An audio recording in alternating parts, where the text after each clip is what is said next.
Did you know that getting out of your box builds confidence?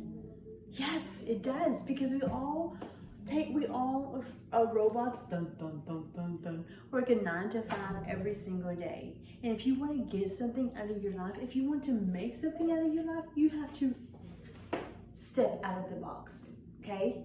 If you continue stepping in the box, you're just going to keep going dun, dun, dun, dun, dun. And no, it's not square dancing, even though I am a Southern girl, but it's not square dancing.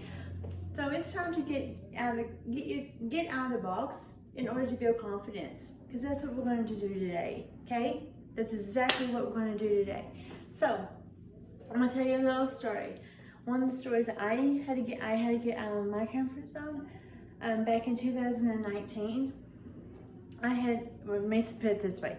Let me backtrack a little bit. So 2018, I moved from Arkansas to Michigan. Michigan didn't work out, so I moved to Rockford, Illinois with some friends.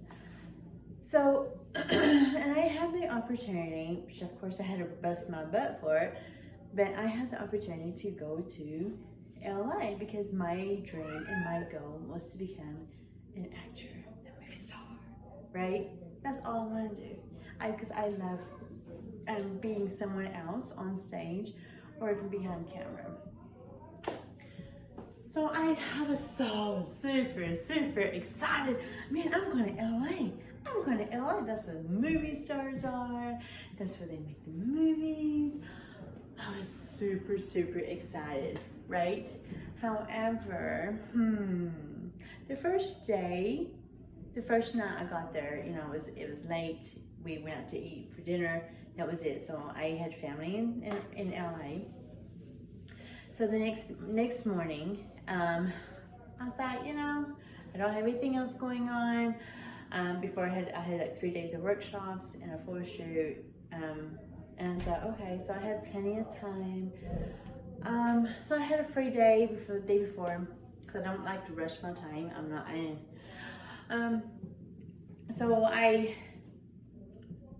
So I didn't know anything about LA. Small town country girl right here.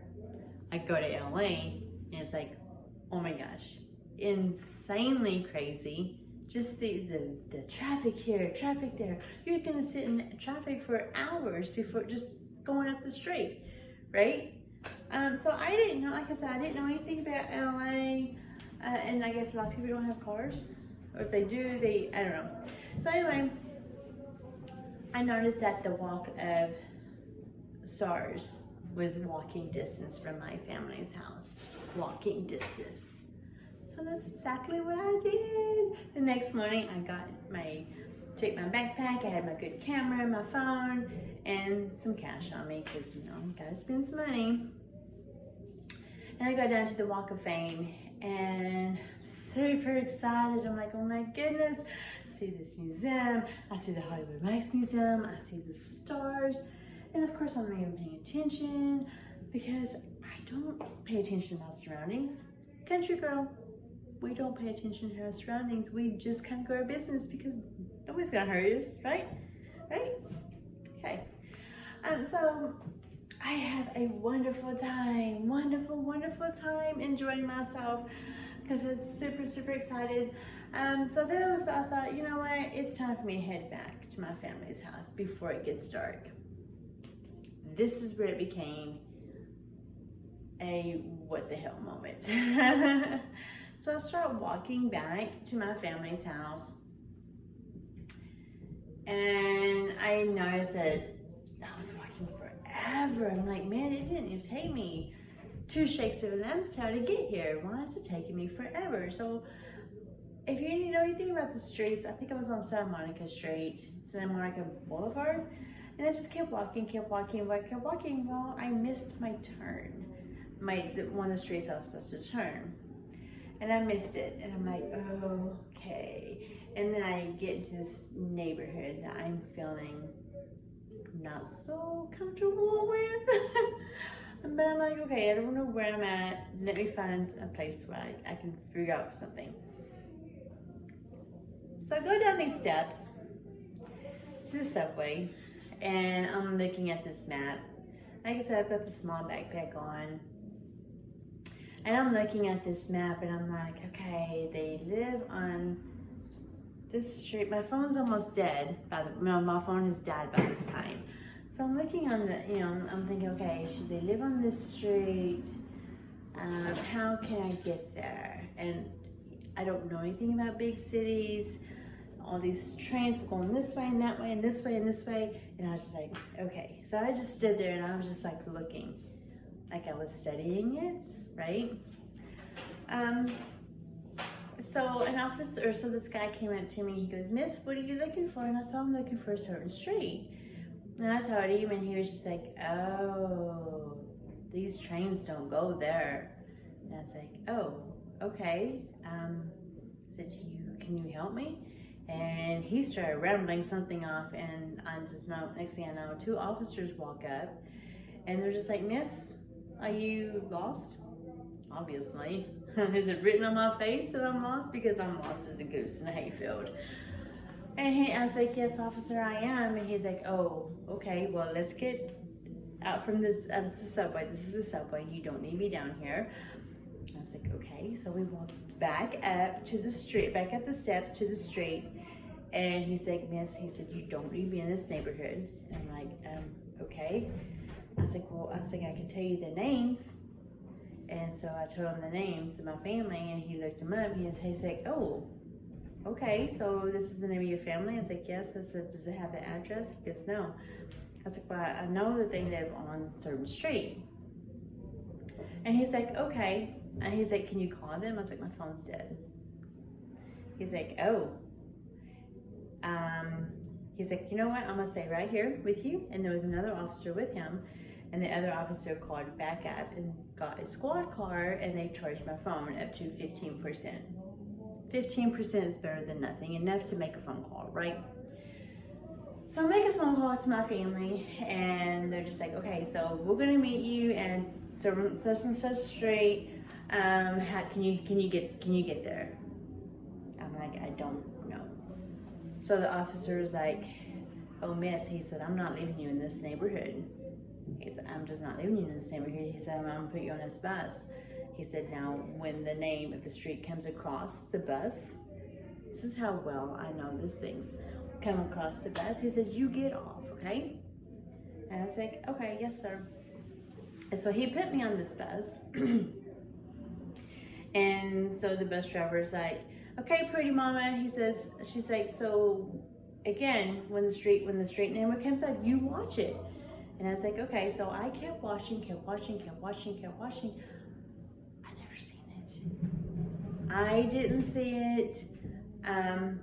My phone is charged up to 15%, so my family was calling me, so I could have overlooked it while on the phone call. And so I was like, man, and by this time it started to get dark. And I'm like, oh my gosh. So many things was going through my head, like, oh my God, I'm not gonna see my family again. What's gonna happen to me? What am I doing in this big city? Why did I come here? Talk about getting out of your comfort zone, right? So so the bus driver, so I went up to the bus driver and I was like, ma'am, I was like, how much longer to the street till we get to my street? She goes, oh, pretty mama. She goes, we already passed your street, honey. And I was like, oh. So I'm standing there because the bus has stopped. So I'm standing next to her and I'm like, oh. And she goes, I'm fixing to stop at another next bus stop. She goes, and I want you to run across the street and I want you to sit on that bus and you don't talk to nobody, okay? And you pay attention to that street. And I was like, yes, ma'am. And so she stopped, she opened the door, she goes, now pretty mama, go. And all I could hear is the passengers behind her saying, oh, they're gonna eat her up. They're gonna eat her up. She's so pretty, they're gonna eat her up. I started getting scared. That's when reality started to hit me, like, oh my God, this is happening. I'm gonna die. Is this how I'm gonna die? Is this? My feet felt like concrete. She says, pretty mama, you better run across that street. You better run across that street and catch that bus.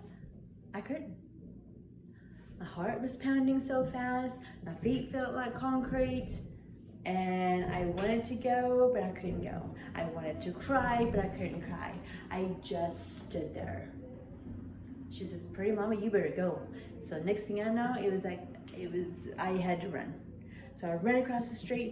By that time, the bus across the street had opened the doors. I ran there and I sat at the very end, at the very back of the bus, and I sat down and I'm holding my backpack like this because I don't want anyone to take my camera or my phone, for that matter. Cash, I've got more cash. I didn't want nobody to take my phone. I didn't want nobody to take my camera. So I'm hanging on and I'm watching the, I don't know what you call, I'm sorry, I don't know what you call it, the names of the streets, and I'm not watching, I'm watching. And then as I'm watching, the bus starts to fill up, and I'm like, oh my gosh, don't talk to nobody, don't talk to nobody, don't talk to nobody, don't talk to nobody. And then this lady came sit down next to me, and she was acting all sorts of craziness. And so I nod every now and then as if I was listening to her. And then other people came on the bus, and I'm thinking, oh gosh, please don't let me die, please don't let me die, because I've already seen a few people break out into fights with a knife, and I'm like, oh my gosh, just get me home, please, just get me home. Why did I do this? So many things were going through my head. So as soon as my street came across, I ran off that bus like my feet were on fire, and there was no stopping me. So I ran to the street and ran to my family, and I gave him a hug, and I was like, oh my God, I'm so scared. And by this time, it is dark. It is dark. It's like 9 o'clock at night. It is dark. And it turned out that I had walked 5 miles out of my way in the opposite direction of where I was supposed to be. That's getting out of your comfort zone. So you know what I did the very next day? Oh no, it didn't slow me down. You know what it did? I made sure my phone was charged. I took my phone charger. I did take my camera again. Of course, I took my some cash because, you know, we have to spend more. I'm in LA, right? And then I went out again. They said, and I downloaded Uber on my phone. I didn't walk anymore. I Ubered. If I needed to go somewhere, I Ubered. If I wanted to go to Beverly Hills, I Ubered. I mean, and this, you know, and I was like, man, this is so neat. I can Uber, and the Uber picks me up and takes me to here. This is in 2019. I had no clue.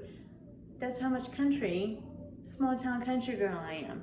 That was me getting out of my box. But we as humans are literally in a box. We're in a box. What do? What do? We go home, or we work. We work 8 hours. We go home, we cook dinner. And then we get the kids a bath, or homework. And then we give the kids a bath. And then we might pick up their toys, and then we go to bed and we do it all over again, right? True. So when I got divorced, that's not exactly how it went, but I mean, I worked and I slept, and I worked and I slept. Because I put myself in work mode. I didn't know anything else. So after I moved here in Illinois, I realized, you know, I want so much more. Actually, 2018. I was like, I want so much more than what I was doing. I was just working and sleeping and working and sleeping and working and sleeping, and that was it. I didn't have a life. And so I'm just gonna tell you right now, if you want something in our life, you have to get out of your box. Because if you don't get in your box, it's literally gonna be like a robot. Dum, dum, dum, dum, dum, dum, dum, dum. You don't wanna do that. Nobody wants to do that. Do you want to do that? No. Do I want to do that? No. So you have to go bang and step out of the box. And I'm not talking about just jumping, you know, just start moving to a different state and just start pursuing things. No, I'm talking about baby steps. You know, let's say you want to be a writer. You know, let's say you want to be a writer. So what are you going to do? You're going to have to sit down and write, right? You have to write. If you don't write something every day, then what are you doing? Okay?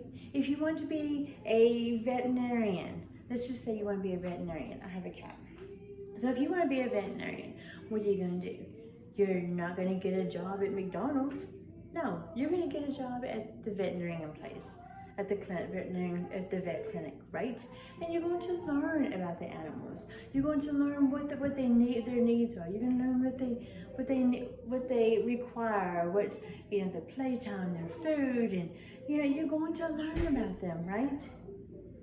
But like I said, as humans, we literally live in a box. But if you step out a little bit at a time, just a little bit at a time, you're going to start building your confidence. And you don't even realize it. Because once I got the next day when I was in LA, like I said, I downloaded Uber. I made sure my phone was charged. I checked my phone charger just in case I found a coffee shop, which I did, to charge my phone. And then when I actually found a store that actually sold the battery, I charged that. And then she just kept like that. So it's little things like that. I'm just like, man, this is exactly what I want. And when I moved here in Illinois, I decided, I want to be in the films. I love show business. I've been in theater for 20 plus years. I love show business. It's nothing for me, and it's not going to be anything for you. Once you realize what you like and what you enjoy doing, get out and do it. Don't just stay in a box. You have to do it, because you know what? You're awesome, and you can accomplish anything that your mind tells you to. Because I think it was Disney World that said, if you can dream it, if you can vision it, you can dream it, you can do it, right? Wasn't that Walt Disney that said that? Yes, exactly. And if you have to say affirmations every morning, say the affirmations. I'm strong, I am healthy, I am wealthy, I'm successful. You are whatever you think you are. It's not gonna stop. Don't stop now. Just keep on going. You wanna be a nurse? Go to nursing school. If you want to be, and that's another thing. I work at a plasma center now. One of my things I was absolutely terrified of doing was sticking people. I was like, oh my God, what if I miss a vein? Or what if I do this? Or what if I hit a bone? Or what if?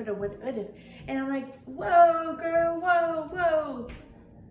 Here I am talking about building confidence and getting out of your comfort zone. What am I doing? Yes. I have to do it. I have to say what I have to talk about. I have to do what I preach, right? I have to do what I say I'm going to do. And you know what? Now, when I stick people in the veins, the people I have stuck, they're just like, oh, I didn't even feel that. I don't want you to feel it. I just want you to be comfortable when you're donating plasma. I want you to be comfortable when you're sitting here for the next 30 to 45 minutes doing nothing. I want you to be comfortable. I'm not here to hurt you. I'm here to help you. So, if you want to do something, you have to get out of your box. Get out of your comfort zone. You want to start working out? Work out every day. You want to get up a little earlier. Or stay up a little later. Probably not a very good idea, but get up a little earlier and work out. Okay? So I'm just saying, you want something in life? Get out of your box. Because you're not going to accomplish anything staying in your box. That's all I have for today.